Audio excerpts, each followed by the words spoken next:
Parlez-moi d'IA. Mesdames et messieurs, bonjour. Je suis un super ordinateur Carl, cerveau analytique de recherche et de liaison. C'est une machine qui ressent les choses. On nous raconte n'importe quoi sur l'IA. Alors, qu'est-ce que tu en dis, Kit ? Moi, je n'en dis rien du tout. Que la créativité, elle reste du côté de l'humain. Parlez-moi d'IA, présenté par Serge Abitboul. Bonjour à toutes et à tous. Eh bien, je suis au micro pour l'animation de cette émission et même si la phase de rodage est passée selon Jean-Philippe Clément qui réalise ce podcast, continuez à être tolérant, je ne suis pas un journaliste pro. Aujourd'hui, on va parler de commun numérique, de droit et d'IA. Ouais. Notre invité est Vincent Bachelet, un juriste en droit de la propriété intellectuelle et du numérique, spécialisé dans les questions liées aux licences libres et à l'organisation de commun numérique. C'est un des fondateurs, il était secrétaire général de CopCycle, un truc qu'on aime bien à Cause Commune et dont on parlera un petit peu. Il a soutenu une thèse en droit à l'université de Paris-Saclay, il est maintenant chercheur postdoctoral à l'université de Panthéon-Sorbonne.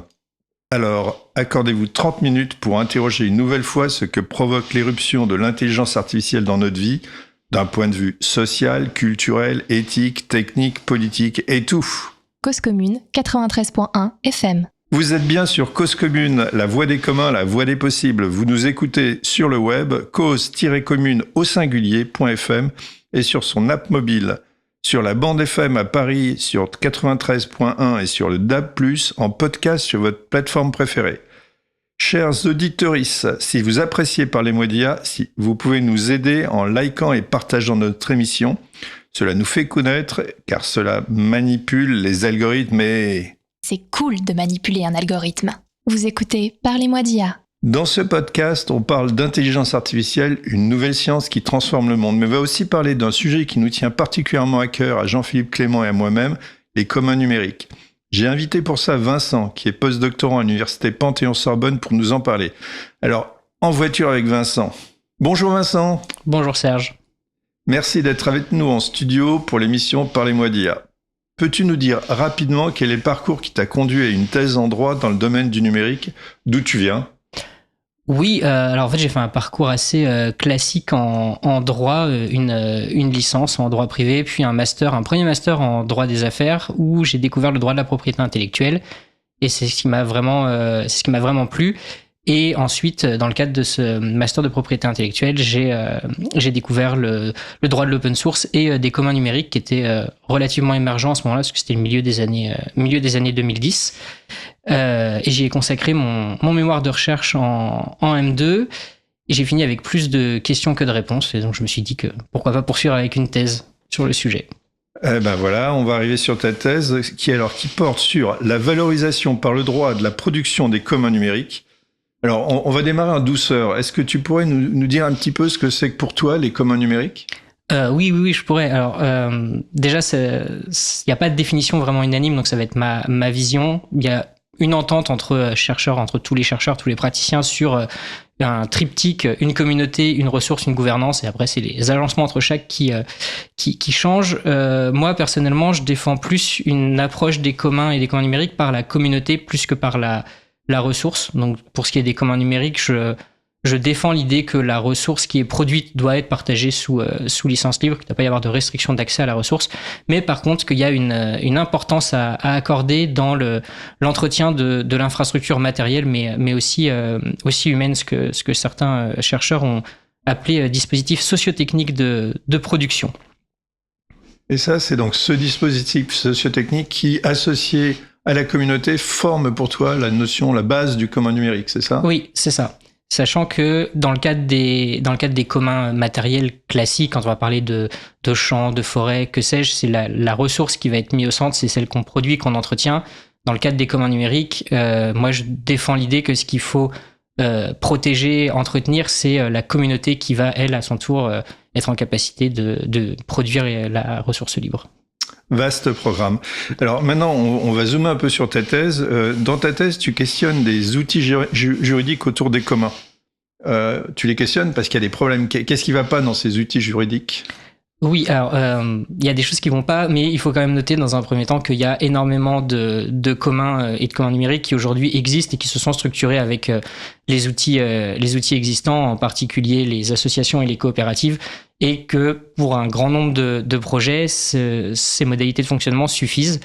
Ensuite, moi, ce que j'ai pointé comme limite, c'est que ça conditionne un petit peu le développement de ces communs et de ces communautés. Il y a notamment 2 facteurs très limitants dans le cadre juridique actuel, si on parle des associations et des coopératives. C'est très difficile de penser une vraie propriété collective en droit civil, ce que tendent à faire les associations et surtout les coopératives. Mais on est très limité parce qu'on a une conception en droit français de la propriété qui date de la Révolution, qui est au fondement du droit civil, qui est une conception absolue, exclusive et perpétuelle de la propriété.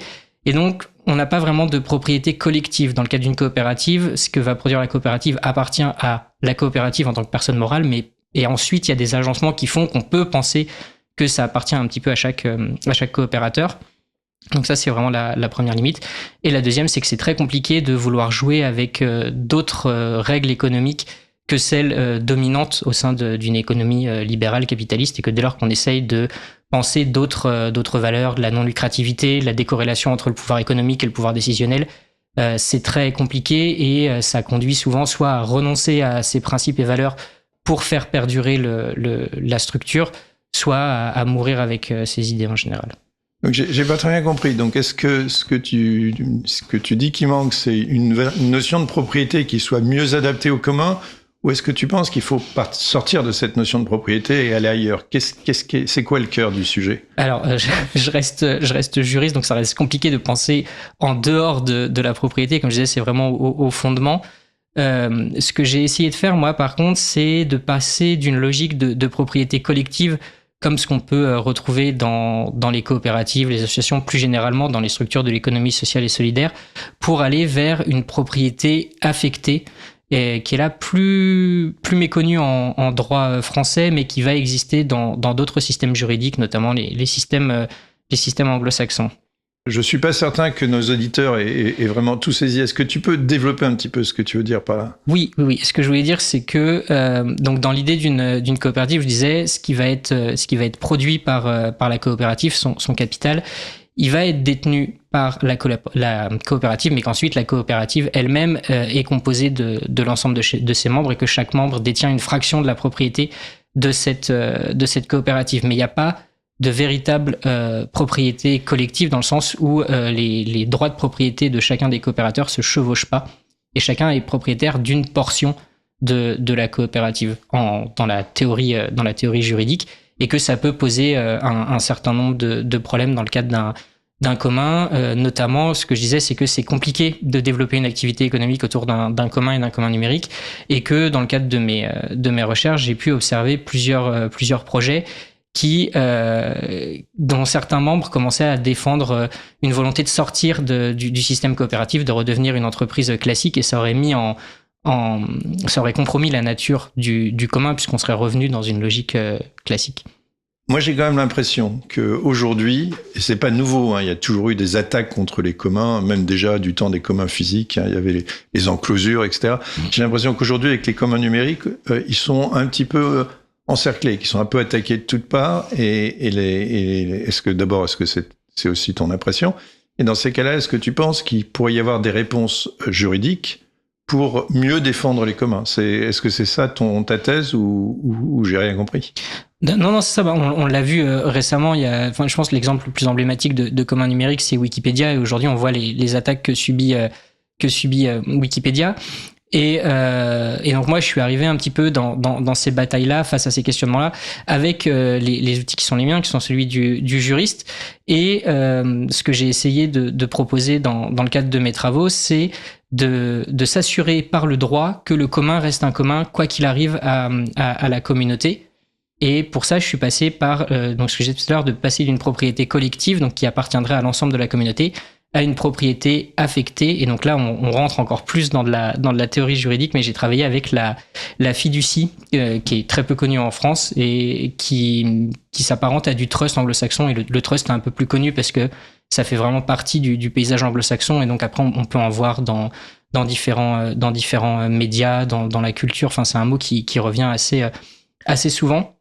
Et l'idée de la fiducie comme du trust, c'est pas une structure juridique comme va l'être la coopérative ou l'association, c'est un mécanisme, un contrat par lequel une personne va confier à une autre un ensemble de biens et de droits pour que cette deuxième personne les gère comme s'il en était propriétaire, mais sans être vraiment le propriétaire, dans un objectif qui a été fixé par la première personne. Et donc, ce faisant, on s'assure que le patrimoine qui a été transmis, donc là, si on reste dans la logique des communs, que le commun numérique reste un commun numérique. Il ne pourra pas être aliéné, il ne pourra pas être vendu, il ne pourra pas être cédé, il ne pourra pas être saisi. Il restera un commun numérique quoi qu'il arrive. Donc il y a une certaine garantie de pérennité d'une certaine façon. C'est ça. C'était l'idée d'avoir cette pérennité et ensuite de le recombiner peut-être, alors plutôt que de défendre une propriété collective, d'avoir une gestion collective de cette ressource. Donc en imaginant que moi j'ai commencé à développer un commun numérique dans mon coin, je le confie via cette fiducie à une coopérative qui, elle, va le gérer selon les règles et les principes coopératifs au bénéfice, pas d'une personne donnée, mais du plus grand nombre, puisqu'on est dans le cas d'une ressource libre et ouverte. Ce qui correspond bien, assez bien à l'intuition que dans le cas d'un commun numérique, comme un logiciel open source, la propriété n'est pas importante. Ce qui est important, c'est ce que tu as le droit de faire avec. Oui, c'est ça. Et encore plus... Je pense, et là, à mesure que je travaille sur les sujets de l'intelligence artificielle et de la propriété intellectuelle, et on y reviendra, c'est surtout qui est en capacité de générer et de capter de la valeur sur le commun, pas tant qui en est le propriétaire. Et qu'est-ce qu'il peut donner en retour, d'une certaine façon. C'est ça. Ok, super. Alors là, on va arriver un peu au cœur de notre podcast. Notre podcast, comme je te le dis, c'est l'intelligence artificielle. Alors, dans le cas de l'intelligence artificielle analytique, il y a un logiciel open source, Scikit-learn, qui a un énorme succès. Maintenant, tu es un chercheur postdoctorant à l'université Panthéon-Sorbonne et tu travailles plus spécifiquement sur les IA open source. Alors, comme beaucoup, j'aimerais vraiment comprendre quelle est l'articulation entre commun numérique et IA, parce que d'une certaine façon, on sent bien toutes les inquiétudes qu'il y a aujourd'hui à voir ces IA génératives, notamment mettre en péril les communs numériques. Oui, pour moi, sur ce point-là, il y a deux sujets quand on parle d'intelligence artificielle open source. Il y a le développement d'une intelligence artificielle open source comme on développerait un logiciel open source, et ensuite la confrontation, ou entre guillemets, comment l'écosystème open source et plus largement celui des communs numériques est attaqué, menacé par les intelligences artificielles génératives. Sur le premier point, sur la question du développement d'une intelligence artificielle open source, il y a beaucoup de questionnements parce que il y a une définition qui a été donnée dans le règlement sur l'intelligence artificielle de ce qu'est une IA open source, qui a le mérite d'exister, mais qui est très incomplète et qui a permis à pas mal d'acteurs, notamment Meta, de se revendiquer de l'open source pour bénéficier des exemptions qui y sont attachées sans vraiment répondre à la finalité même de l'open source, qui est de permettre la réplicabilité de ce qui est partagé. Et donc, il y a une proposition alternative de définition par l'Open Source Initiative, donc la fondation qui défend la définition de l'open source pour les logiciels, qui là aussi est un peu plus opérationnelle, mais qui en même temps a certains points de flou qui la rendent difficilement applicable juridiquement. Donc déjà, on a du mal à voir si une IA open source pourrait exister en tant que telle, et donc de faire d'une IA un commun, ça me paraît encore plus compliqué. Par contre, là où c'est plus intéressant pour moi d'aborder la question des communs numériques et de l'open source, c'est celui de la mobilisation des communs numériques comme un outil de défense face au pillage, parce que je pense que c'est le bon terme, qui est opéré par les fournisseurs de modèles d'intelligence artificielle, pillage des données qui sont partagées sous licence libre, mais pas seulement. On commence à se rendre compte que...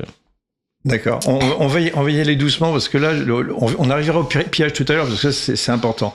Mais là, je suis pas quand même complètement confiant d'avoir compris parce que pour moi, d'abord, est-ce qu'on parle d'IA analytique, d'IA générative? Si on parle d'IA générative, qu'est-ce qui est un commun numérique? Est-ce que c'est le logiciel qui a permis de créer l'IA?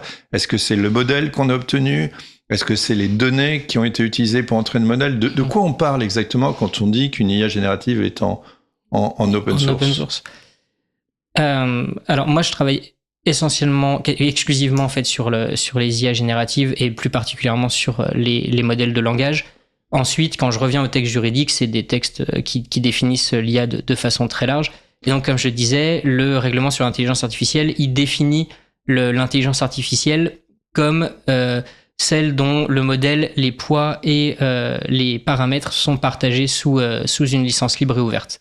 Et il envisage. C'est le modèle. Hein. Ça, c'est le modèle, ouais, le modèle, et ça va jusqu'au poids quand même, donc un niveau un peu plus fin. Mais le RIA traite pas du tout de la question des données. D'accord.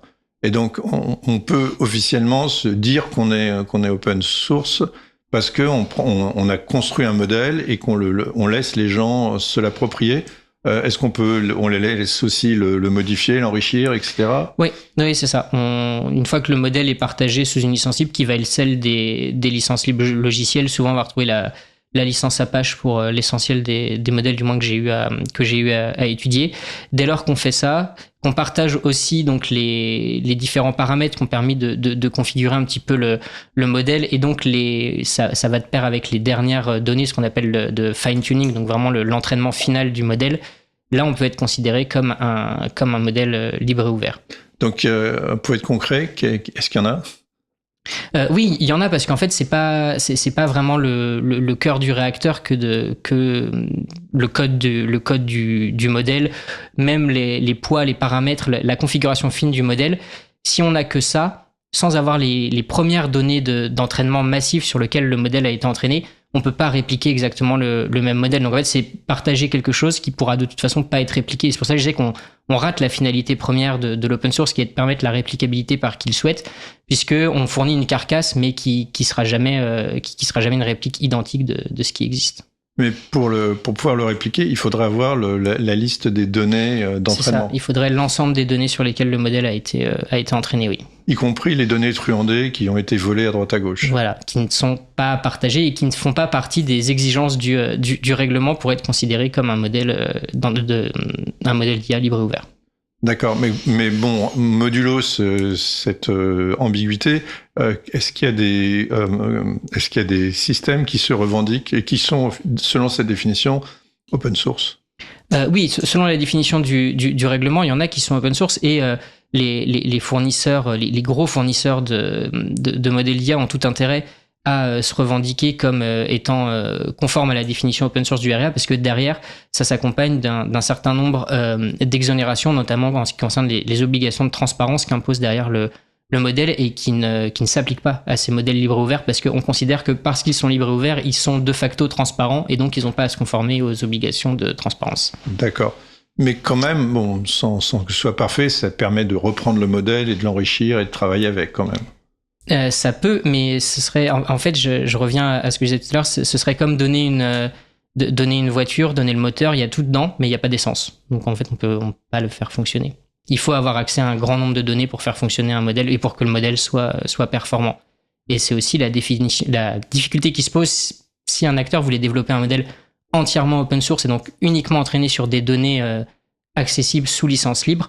Il n'y a pas assez de données accessibles sous licence libre pour entraîner un modèle qui soit suffisamment performant, en tout cas pour rivaliser avec les modèles principaux du marché.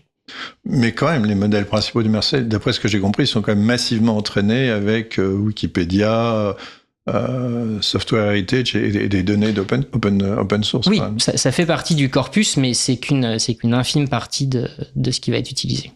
D'accord. Donc maintenant, arrivons à l'autre facette du problème, qui est le pillage. Est-ce que tu pourrais illustrer un petit peu cet aspect-là ? Oui. En fait, le pillage, là, pour le coup, concerne pas uniquement les communs numériques ou le logiciel libre, même si on l'a dit, Wikipédia est sans arrêt moissonné par des robots qui viennent collecter les données plusieurs fois par jour pour quasiment tous les opérateurs. Software Heritage, pareil, se posait la question de comment faire face à ça, puisque au-delà de la captation des ressources immatérielles, ça pose aussi des questions sur l'infrastructure.